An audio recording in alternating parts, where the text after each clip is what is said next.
So as we go into the energy of the priestess with the number 2, which represents also consciousness, a feminine archetype, this is the energy that is showing us how we need to gestate the energy of the magician.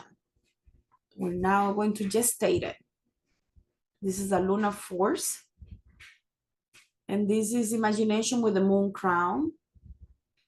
Right here, and the moon here, crescent moon here. We have the Torah here, the Christianity symbol, or the 4 elements here with the cross. We have the robe of water. We have the 2 pillars of the Kabbalah, the pomegranates, also with Persephone, the veil in the back. There's a lot happening here. She's covered from head to toe. Right? So the 2 pillars, the opposites, the yin and yang. This is constructing energy, expanding energy.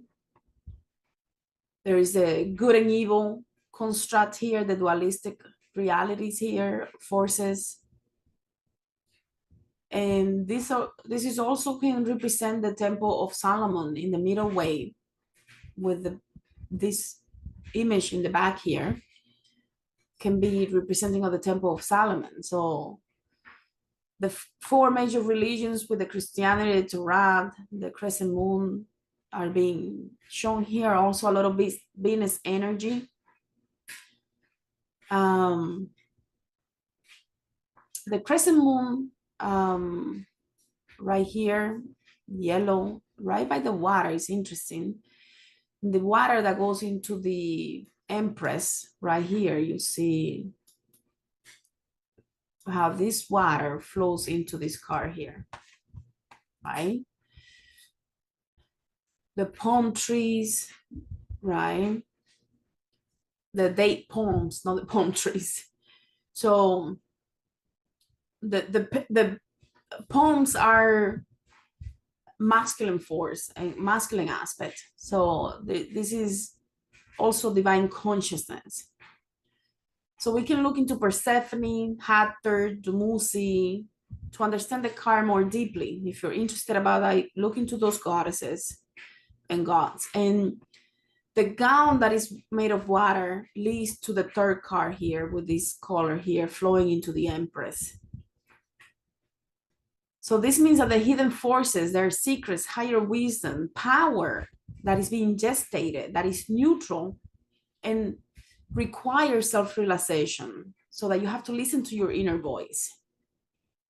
This can also be very passive, too passive, extreme isolation, or too extroverted if it's on the opposite end. And the card is asking you for you to take time alone. She's the keeper of what cannot be spoken. Not because it's forbidden, but because language can destroy the secret. As soon as you try to give a language, it destroys it. The moment you name the mystery, it becomes a concept rather than an experience. So she sees before the veil, precisely because some knowledge can only be known through direct experiences, never through teaching. So this is why authentic mystics often seem very cryptic. They're not withholding. They're pointing at what words cannot explain. The words cannot hold the container for the experience. So she doesn't reveal, she reflects the deepest mystery here. She has no answers, only mirrors. What you see in her is what you brought you here, probably. So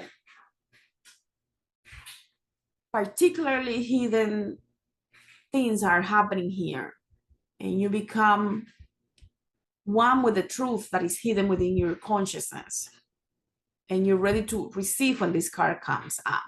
Perhaps there is a stillness here. It's not emptiness, it's stillness, but truly infinite potential. So she represents the dangerous knowledge of your own darkness. The pillars behind her mark the entrance to the Temple of Solomon, but also to the underworld, so of your own psyche. So she knows how She knows her shadow intimately. Every repressed desire and rejected truth, she knows it. What you refuse to know about yourself doesn't disappear. She's holding these secrets. And it rules you. What you reject and try to ignore, it rules you from the unconscious.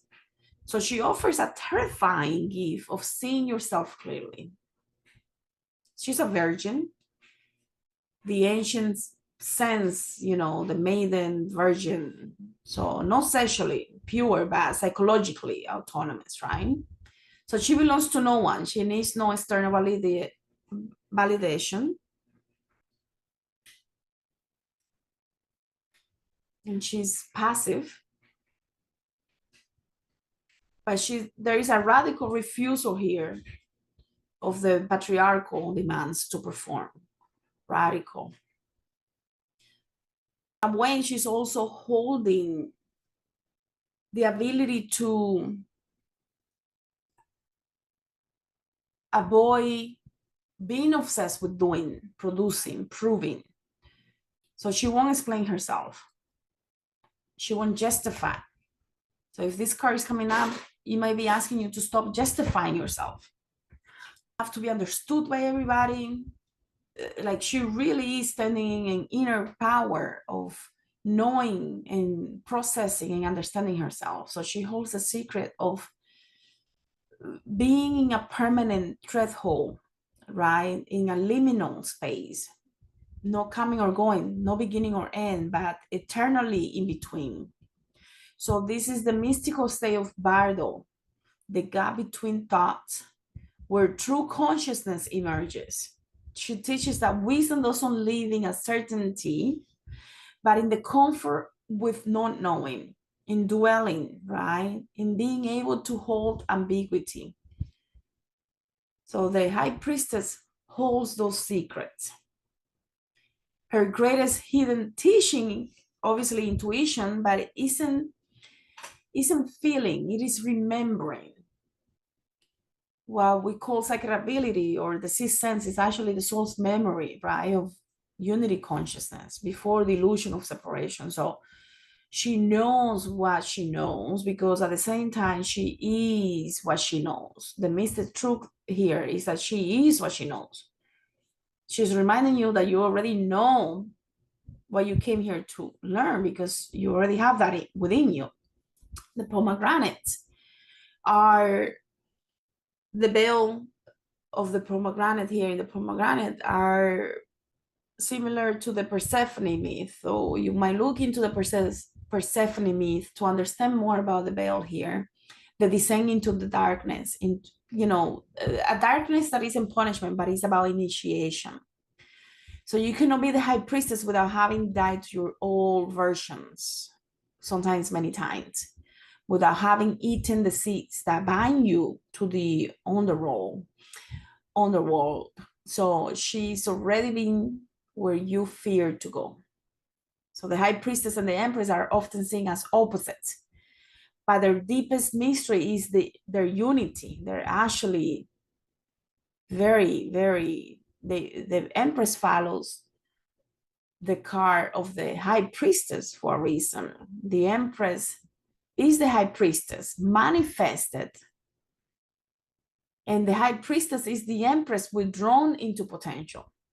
So together they teach that the sacred feminine contains both the expression and the silence, both the embodiment and transcendence. So the high priestess is an elaboration of the feminine archetype. So let me just make sure that you understand. The high priestess and the empress are often, but they look different, right? But they are deeply united. They're deeply the same, except that the empress is manifesting the high priestess. And the high priestess is the withdrawn potential of the empress. So together they really contain the feminine aspects of expression and silence, of embodiment and transcendence. So the empress is an elaboration of the feminine archetype. And you see the water of the robe here going here.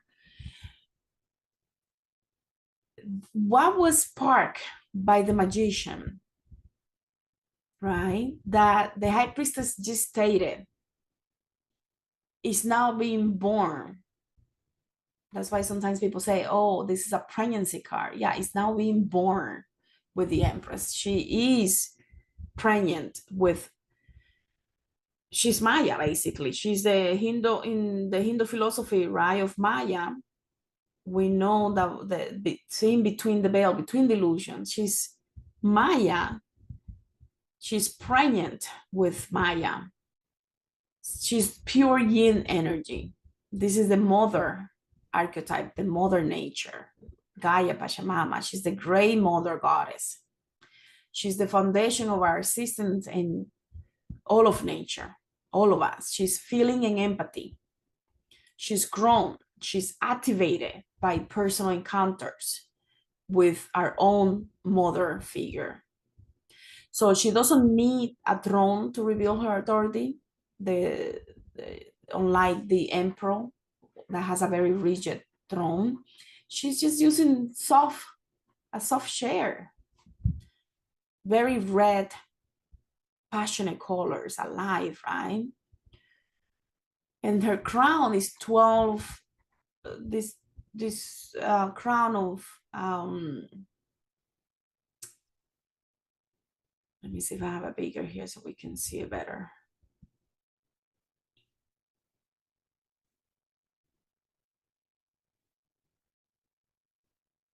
It's coming.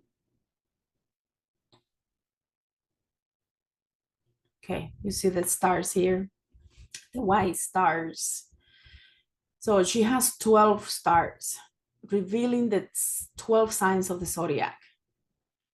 And she has a yellow necklace with the pearls right here.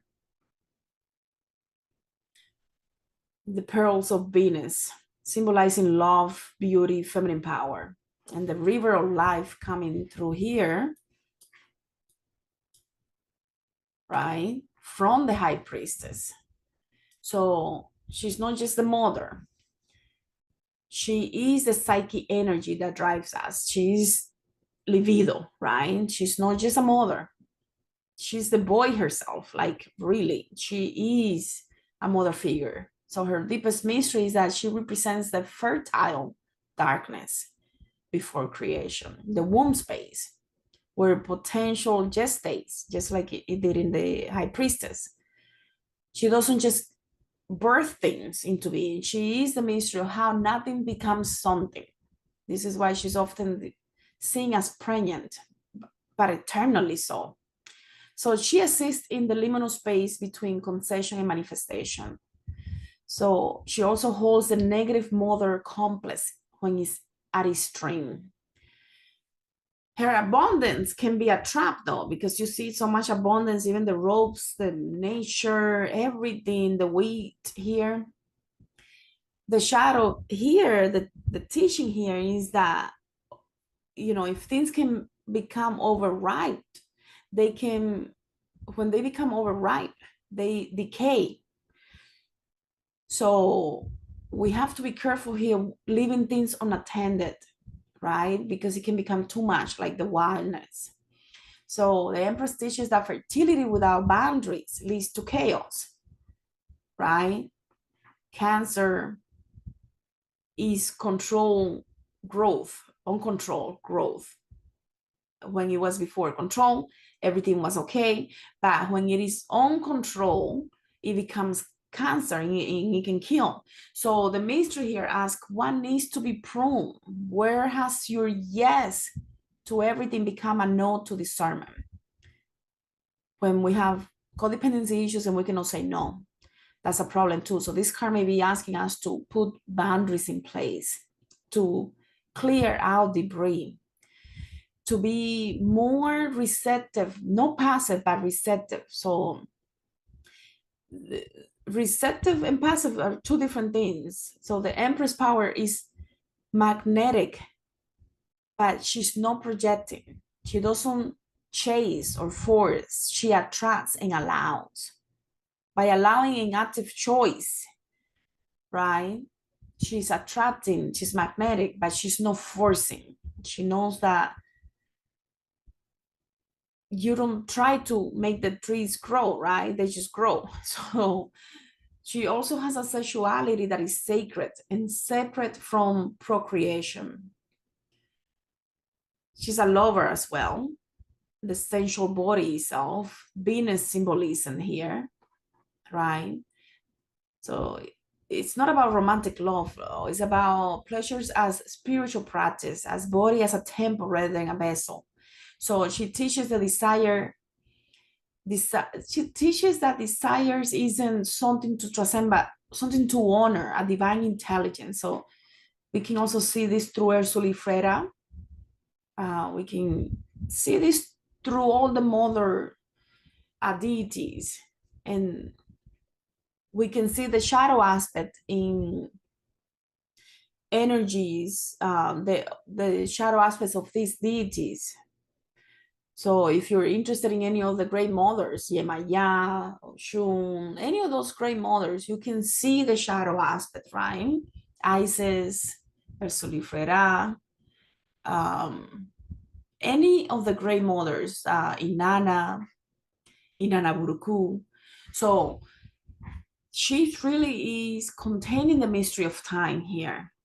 No, notice the seasons, the cycle, the nature, right? The cycles in her imagery. So there is an understanding that rushing the harvest is going to kill the crops.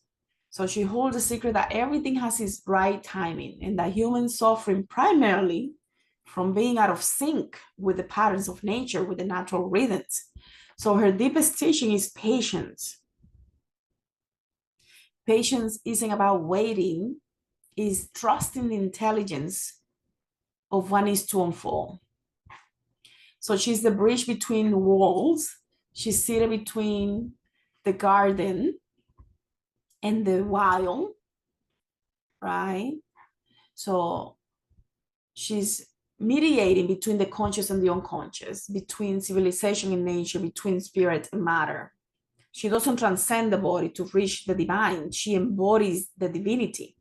So the teaching that matters here is that matter itself is sacred. That incarnation is the point, not an obstacle, which is truly something sacred, divine, and not looking at the body as the prison that sometimes we make it out to be.